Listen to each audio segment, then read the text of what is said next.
Hello everyone, myself Bhumi and you are watching my channel Bhumi Maths Classes। इस video में मैं chapter 5 करा रही हूँ। अर्थमेटिक प्रोग्रेशन चैप्टर का नाम है। एक्सरसाइज है 5.2 और क्वेश्चन जो है इस वीडियो में 9 to 14 तक होने वाले हैं।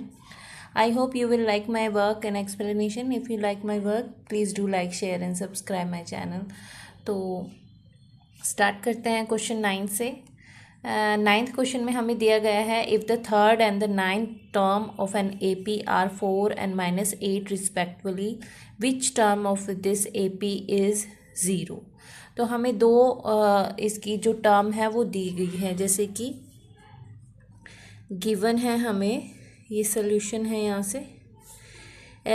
A थर्ड को हम थर्ड टर्म है तो दैट मीन्स A3 जो है वो है 4 एंड A8 जो है, सॉरी ये 9 है, A9 जो है वो है हमारे पास -8। A3 को हम लिख सकते हैं A+2D और इसको हम लिख सकते हैं A+8D -8। इसको 1 मान लेते हैं, इसको 2 एंड यहाँ पे लिखते हैं फ्रॉम इक्वेशन 1 एंड 2। यहाँ पर A+2D A+8D, A+2D 4 के इक्वल है, ये -8। अब यहाँ पे साइन चेंज कर देते हैं, ये कट जाता है। 8 में से 2 सब्ट्रैक्ट करेंगे क्योंकि प्लस और माइनस का बन गया है ये, तो -6D और यहाँ पर ये माइनस है तो ये प्लस होगा, प्लस प्लस 12 हो जाएगा। तो D जो आ जाता है हमारे पास 12 अपॉन में -6, तो दैट मीन्स -2। तो D की वैल्यू जो है हमारे पास वो -2 है। अब हम क्या करते हैं, A+2D जो था हमारे पास 4 था फ्रॉम फर्स्ट इक्वेशन है, इसमें हम D की वैल्यू पुट कर देते हैं तो D आ जाता है हमारे पास -2 और ये 4। A प्लस में -2 को 2 से मल्टीप्लाई करेंगे तो ये माइनस का 4 आ जाएगा और ये 4, ये माइनस इधर जाके प्लस हो जाएगा तो A की वैल्यू जो होगी हमारे पास 8 हो जाएगी। तो इस तरह से A और D हमारे पास आ चुका है। अब हमें एक ऐसी टर्म निकालनी है जो कि 0 हो, तो n-1 रखेंगे। अब यहाँ पर हमें 0 पुट करना है, हमें नहीं पता ये कौन सी टर्म है बट ये 0 है। तो A की जगह हम 8 रखेंगे और D की जगह हम -2। अब क्या होता है, 8 जो इधर जाके -8 हो जाता है और ये 2 जो माइनस का 2 है डिवाइड में मल्टीप्लाई में, वो नीचे डिवाइड में हो जाता है और यहाँ हमारे पास n-1 बच जाता है। माइनस से माइनस कट जाता है, 2 4 ज़ा 8, तो हमारे पास आता है n-1 एंड 4। यहाँ से मैंने यहाँ लिखा, ये 1 अब इधर चला जाता है तो हमारे पास आ जाता है 4 + 1 और n। तो n की वैल्यू जो आई है हमारे पास वो 5 = में n और यही हमारा आंसर था। जो 5th टर्म है वो 0 होगी। हमें क्योंकि an जो था वो 0 रखना था और हमें पता करना था कि जो nth टर्म है वो कौन सी टर्म है। That mean third, fourth, fifth. Third and fourth तो हमें दी गई, थर्ड और नाइन्थ हमें ये वाली 0 वाली फाइंड आउट करनी थी कि 0 कौन से नंबर पे टर्म आ रही है। तो दैट मीन्स कि हमें n निकालना था और n निकालते हुए हमने जो है हमारा आंसर 5 आया है। तो इस तरह से ये 9th क्वेश्चन हो गया है हमारा। अब नेक्स्ट देखते हैं हम। अब जो 10th क्वेश्चन है उसमें है the 17th term of an AP exceed to its 10th term by 7, find the common difference. That means कि अगर 7th टर्म हम x मानते हैं तो जो 17th होगी वो कितना जा रही है, x + 7 हो जाएगी। तो हम यहाँ पे लिखते हैं let A10 is x, then A17 क्या होगा, x + 7। तो A10 को हम लिख सकते हैं A plus 9D equal to में x हो गया, इसको फर्स्ट मान लेते हैं। एंड A17 को हम लिखते हैं A प्लस 16D, ये हो गया x प्लस 7, इसको 2 मान लेते हैं। अब हम लिखते हैं from equation first and 2, first और 2 को हम इक्वेट करते हैं। 9D इक्वल टू में x प्लस में 16D इक्वल टू में x प्लस 7, ये सब्ट्रैक्ट होते हैं, ये कट जाएगा। 16 में से हमने 9 माइनस किया तो हमारे पास आ जाता है 7 माइनस का, और इधर x और माइनस के x माइनस 7, x से x कट गया तो यहाँ पे -7D और यहाँ पे, तो D की वैल्यू जो 7 से 7 कट जाता है 1 आ जाती है। अब हमें डिफरेंस ही निकालना था इसमें, फाइंड द कॉमन डिफरेंस, वो हमारे पास आ गया है तो यही हमारा आंसर हो जाएगा। इसमें हमें कुछ नहीं करना, सिर्फ हमें 10th और 17th टर्म की जो है वो डिफरेंस बताया गया है कि जो 17th टर्म है वो 10th टर्म से 7 एक्स्ट्रा है। तो अगर हम A10 को x मानते हैं तो A17 को हमें x प्लस 7 मानना पड़ेगा, और उनको फिर इस फॉर्म में लिखना पड़ेगा, उनको इक्वेट करना पड़ेगा, और इस तरह से हमारे पास D की वैल्यू हो जाएगी। अब इसका नेक्स्ट क्वेश्चन हम देखते हैं। अब इसका 11th क्वेश्चन है, उसमें बोला गया है विच टर्म ऑफ द AP, ये एक AP दी गई है, will be 132 more then it's 54th term. मतलब कि ये एक AP है और इसमें जो है 54th टर्म जो है वो हमें दी गई है, उसके लिए उन्होंने बोला है कि ऐसी कौन सी टर्म होगी 54th से 132 एक्स्ट्रा। दैट मीन्स कि एक तो 54th टर्म निकालनी है और उसमें फिर हमें 132 ऐड करना है, और उससे हमें n की वैल्यू निकालनी है कि अगर 54th टर्म में हम 132 ऐड कर दें तो वो नेक्स्ट जो टर्म बनेगी वो कौन सी टर्म बनेगी। तो इसके लिए सबसे पहले तो AP जो हमें गिवन है वो लिखते हैं। सॉल्यूशन में गिवन है हमारे पास AP 3, 15, 27 एंड 29। अब यहाँ पर A जो है वो 3 है और D जो है, क्योंकि इन्होंने ऑलरेडी बोला हुआ है ये AP है तो हम सिर्फ A2 में से A1 माइनस कर देते हैं तो वही हमारे पास D आ जाएगा। अब इन्होंने बोला है कि 54th टर्म है, अगर उसमें 132 ऐड कर दें तो जो टर्म बनेगी वो कौन से नंबर पे आएगी, तो n निकालना होगा। तो सबसे पहले हम 54th टर्म निकालते हैं, क्योंकि हमारे पास A एंड D दोनों हैं। तो A54th को हम लिख सकते हैं A प्लस 53D। A हमारे पास 3 है एंड 53 को हम 12 से मल्टीप्लाई कर देते हैं तो हमारे पास आ जाता है 3 प्लस में 636। तो A54th हमारे पास आ गया है 639। अब इसमें हमें ऐड करना है, नाउ एडिंग 132 टू A54। तो 132 हम ऐड करेंगे 639 में। अब ये जो है कौन सी टर्म है, तो इसको निकालने के लिए हमें इसको इक्वेट करना पड़ेगा A प्लस n-1D से, ताकि हम n की वैल्यू निकाल सके और हमें पता चल सके कि ये कौन सी टर्म होगी जो 54th से 132 एक्स्ट्रा है। तो इन दोनों को ऐड करा, हमारे पास आ गया 11, 3 and 3 6 and 7 and 7, तो 771 आ गया। यहाँ पर A हमारे पास है ऑलरेडी 3, n-1 और D भी हमारे पास 12 है। तो सबसे पहले 3 हम इधर ले आते हैं और जो 12 है वो डिवाइड में, तो यहाँ पे सिर्फ हमारा n-1 बच जाता है। इसको हम सब्ट्रैक्ट करेंगे तो हमारे पास आ जाता है 768, उसको हम 12 से डिवाइड करेंगे। 12 6 ज़ा 72 एंड फिर हमारे पास 4 बचता है, 7 4 ज़ा 68। तो इस तरह से n-1 की वैल्यू जो है 64 आ गई है।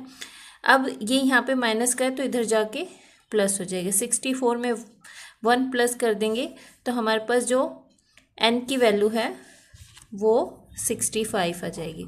तो दैट मीन्स जो 65th टर्म जो है is our answer is 132 more than 54th term. तो हम सिर्फ इतना भी लिखेंगे तो भी हमारा आंसर सही होगा, अदरवाइज़ आपको एक्सपेंड करके लिखना है तो आप ये भी लिख सकते हैं 65th term is the term which is 130 more than 54th term. तो इस तरह से ये क्वेश्चन भी हमारा आ गया, हमारे पास आ गई है 65th टर्म। हमने इसमें जस्ट ए पी हमें गिवन था, ए और डी निकाला, उसके बाद हमने 54th टर्म की वैल्यू निकाली ए और डी पुट करके। अब इसमें हमने 132 ऐड किया और उसको इक्वेट करा a plus n minus 1d, क्योंकि हमें n नहीं पता कि ये कौन सी टर्म आ रही है। तो n निकालने के लिए हमने a और d की वैल्यू पुट करके इसको माइनस और डिवाइड करा a और 12 से, और यहाँ पे 64 है, 64 में ये -1 जो है वो प्लस में हो गया, तो n की वैल्यू हमारे पास 65 आ गई। तो अब इसका नेक्स्ट क्वेश्चन हम देखते हैं। अब हमारे पास है 12th क्वेश्चन। इसमें हमें दिया गया है 2 APs have the same common difference, the difference between their 100th term is 100, what is the difference between their 1000th term. तो सबसे पहले तो हमें APs देखनी है। हम इमेजिन करते हैं, सोल्यूशन में हम लिखते हैं late A1 A2 A3 and so on and B1 B2 and B3 are 2 APs। ठीक है, अब इनको हम a plus n minus 1 d, ये ए एन हो जाएगा, and a plus n minus 1 d, sorry यहाँ पर b होगा क्योंकि इस वाली टर्म को हम इस तरह से लिख रहे हैं, ये बी एन हो जाएगा। तो ए एन और बी एन का जो डिफरेंस है वो 100 है, ये हमें गिवन है। ठीक है, ए एन को हम इस फॉर्म में लिख सकते हैं ए प्लस में n minus 1 d, and subtraction में बी को हम लिखेंगे बी प्लस में एन माइनस 1 डी और इक्वल टू में 100, ये हमें गिवन है। तो ए और n minus 1 d n minus 1 d ये दोनों सेम है, तो एन माइनस 1 डी और ये दोनों माइनस की हो जाते हैं क्योंकि यहाँ पे माइनस से डिफरेंस दिया गया है, तो ये टर्म भी माइनस की हो जाती है एन माइनस 1 डी। यहाँ पर प्लस का एन माइनस 1 डी है या माइनस का एन माइनस 1 डी है, तो ये दोनों टर्म कट जाएगी, हमारे पास आ जाता है ए माइनस बी 100, इसको मान लेते हैं 1। अब उसने बोला है कि हमें डिफरेंस निकालना है इनकी 1000th टर्म का, तो अगर हम इसकी 1000 टर्म लिखें ए एन की, तो हमारे पास क्या होगा, ए प्लस में 1000 को 999 डी लिख सकते हैं क्योंकि हमारे पास ए एन में हम 1000 लिखते हैं, तो ये टर्म बनेगी। एंड इनका डिफरेंस निकालना है हमें, तो उसका भी 999 डी। अब क्या करना है, ए एस एच आएगा, 999 डी यहाँ पे भी है, 999 डी यहाँ पर भी है, तो हम उन दोनों को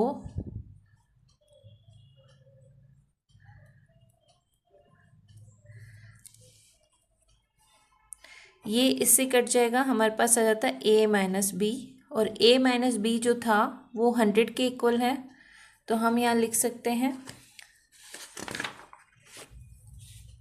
from equation first a minus b is equal to में 100, so a 1000 term minus b 1000 term जो है वो ए माइनस बी के इक्वल आया, और इनका जो डिफरेंस आएगा वो भी ए माइनस बी की जगह मैं 1000 लिख रही हूँ, और यही हमारा आंसर था। सॉरी ए माइनस बी की जगह मैं 100 लिख रही हूँ, तो हमारा आंसर भी 100 होगा। इसमें हमने जस्ट क्या किया है, इसको लिख लेते हैं। तो ये हमें निकालना है। सबसे पहले हमने 2 APs इमेजिन करी, ए और बी। फिर हमें जो AP है AN हमने इस तरह से लिखी, AP जो BN है वो उस तरह से लिखी। AN माइनस BN का डिफरेंस जो है हमें 100 दिया गया था, तो वो हमने गिवन करके यहाँ लिखा। AN की जगह मैंने ये टर्म लिख दी, A प्लस में n-1D, और BN की जगह B प्लस में n-1D। अब क्योंकि ये सब्ट्रैक्शन में है तो ये दोनों टर्म सब्ट्रैक्ट हो गई, माइनस का हो गया है, तो माइनस से ये दो टर्म कट गई है। हमारे पास आ जाता है A माइनस B 100। ये हमारी एक इक्वेशन, एक रिलेशन आ जाता है कि A माइनस B जो है 100 के इक्वल है। अब हमें फाइंड आउट करना है A 1000 माइनस B 1000 की वैल्यू। A 1000 की जगह हम लिख सकते हैं A प्लस में 999D, और B की जगह हम B प्लस में 999D। ये जो दूसरी AP है उसको हमने B माना था। तो अब क्या हो गया है, ये सब्ट्रैक्शन का माइनस का साइन है, तो ये दो टर्म माइनस की हो गई है। 99D से 999D जो है वो कट गया है। हमारे पास A माइनस बी बचता है एज ए डिफरेंस। इन दोनों का डिफरेंस जो है वो A माइनस बी में आ जाता है। अब A minus b already from equation जो है 100 के बराबर है, तो जो 1000 टर्म है दोनों की, दोनों एपीज़ की, वो है A माइनस बी के इक्वल आया, दैट मीन्स वो भी 100 है। तो इस तरह से जो डिफरेंस है 100 का, वही हमारा आंसर है। तो आई होप आपको ये समझ आया होगा। अब इसका हम नेक्स्ट क्वेश्चन देखते हैं। अब 13 सम में उन्होंने बोला how many 3 digit numbers are divisible by 7। तो सबसे पहले तो हमें 3 डिजिट नंबर जो है, जो कि 7 से डिविजिबल है, वो देखना है। तो सॉल्यूशन में लिखेंगे AP जो होगी हमारी 105 फर्स्ट 3 डिजिट नंबर है जो 7 से डिविजिबल है। इसमें हम 7 ऐड कर देंगे तो 1112 हो जाएगा। इसमें अगेन 7 ऐड करेंगे तो 119 एंड सो ऑन। और लास्ट जो 3 डिजिट है वो 999 है। अब उसमें अगर हम डिवाइड करें तो 994 जो है वो लास्ट डिजिट है जो 7 से डिविजिबल है। तो इस तरह से हमने अपनी AP फाइंड आउट करी है, क्योंकि उन्होंने बोला है कि जो नंबर्स हैं वो 3 डिजिट में होने चाहिए और 7 से डिविजिबल। तो उसके अकॉर्डिंग हमने अपनी AP तैयार करी है। तो वैसे तो 100 से स्टार्ट हो जाता है 3 डिजिट नंबर, लेकिन 100 और 100 से 104 तक जो नंबर है वो 7 से डिविजिबल नहीं है, तो इसलिए हम उनको AP में काउंट नहीं करेंगे। तो जो नंबर 7 से डिवाइड हो रहे हैं सिर्फ हमने उन्हीं की AP यहाँ पर लिखी है। 999 लास्ट नंबर है 3 डिजिट का, उसको 7 से डिवाइड करा, जो रिमाइंडर आया उसको अगर हम 999 से माइनस कर देंगे तो हमारे पास लास्ट टर्म आ जाएगी। तो इस तरह से हमने लास्ट टर्म फाइंड आउट करी। मैं करके दिखा देती हूँ। 999 7 से डिवाइड करना है। 7 1 ज़ा 7, 7 4 ज़ा 28 एंड 7 4 ज़ा 7 2 ज़ा 14, तो हमारे पास 5। अगर 999 में से 5 माइनस करती हूँ तो 994 आती है। तो दैट मीन्स कि ये जो टर्म है ये ही लास्ट 3 डिजिट नंबर है जो 7 से डिविजिबल है। तो इस तरह से हमने AP रेडी करी। A हमारे पास 105 आ गया, D 7 है क्योंकि 7 से डिविजिबल होना चाहिए, और L जो लास्ट टर्म है वो 994 आ गई है। अब हमें करना क्या है, हमें निकालना है कि इसमें कितनी टर्म्स आई हैं, n की वैल्यू निकालनी है। तो हमारे पास लास्ट टर्म का फॉर्मूला भी यही होता है, n-1D। जब हमें लास्ट टर्म पता है लेकिन n की वैल्यू नहीं पता तो हम सेम फॉर्मूला यूज़ करते हैं। लास्ट टर्म हमारे पास 9994 है, 994, A 105, n हमें निकालना है और D की वैल्यू 7। 105 यहाँ सब्ट्रैक्शन में चला जाएगा और ये जो 7 है वो डिवाइड में, यहाँ पे बच जाता है n-1। अब इनको हम सब्ट्रैक्ट करते हैं तो हमारे पास आता है 8 8 9, जो 7 से हमें डिवाइड करना है। 7 1 ज़ा 7, 7 2 ज़ा 14 एंड 7 7 ज़ा 49। तो इस तरह से ये डिवाइड होकर 7 से 127। अब ये जो है इधर ऐड हो जाएगा, 127 में 1 ऐड हो गया तो हमारे पास आ गई है 128 एन की वैल्यू। दैट मीन्स कि जो टर्म्स थी वो 128 है नंबर्स में। 105 से लेके 994 तक जो भी नंबर आए हैं उनके नंबर जो एन की वैल्यू है वो 128 थी। यही हमें फाइंड आउट करना था। अब इसका नेक्स्ट क्वेश्चन हम देखते हैं। अब ये क्वेश्चन भी लास्ट क्वेश्चन की तरह है। इसमें हमें करना है how many multiples of 4 lie between 10 and 250। That means कि 2 डिजिट से ये 250 तक है। तो अगर हम 2 डिजिट से स्टार्ट करें तो 11 और 10 तो 4 से डिविजिबल है नहीं, 12 से स्टार्ट है। तो हम AP अपनी स्टार्ट करते हैं।